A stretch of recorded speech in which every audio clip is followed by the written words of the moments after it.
आज सर्वसम्मति से माननीय उच्चतम न्यायालय ने स्पष्ट कर दिया, भाई नहीं, ऐसे विशेष अधिकार जो है कार्रवाई के लिए होते हैं, पर उसमें कोई गलत काम अगर होगा तो ऐसा नहीं हो सकता कि आप कह सकते हैं कि मेरे विशेष अधिकारों के कारण देश का कानून मुझ पे लागू नहीं होगा। ये कहना कि विधायक और सांसद अगर पार्लियामेंट या असेंबलीज में करप्शन करते हैं तो उन पर मुकदमा नहीं चल सकता, ये पूरी तरह से गलत फैसला था।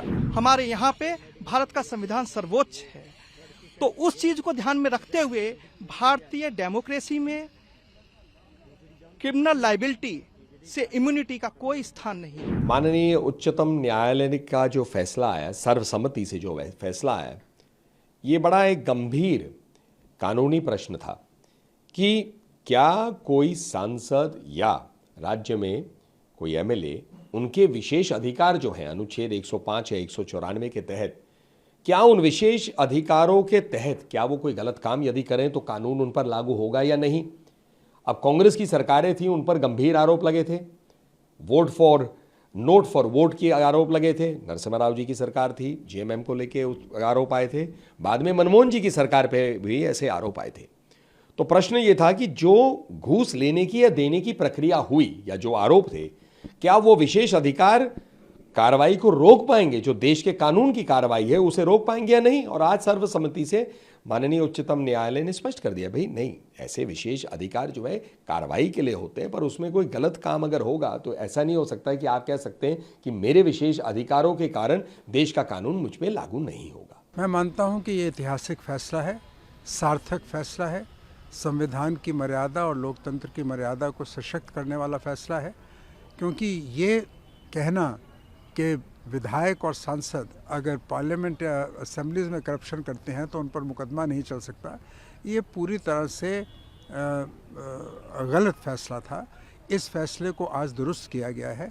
मैं समझता हूँ सुप्रीम कोर्ट बधाई का पात्र है और जो लोकतंत्र की मर्यादा है और संविधान की जो रूह है उसको सशक्त किया है इस फैसले ने, ऐसा मेरा मानना है। ये एक ऑनेस्ट डेमोक्रेसी की दिशा में मील का पत्थर है।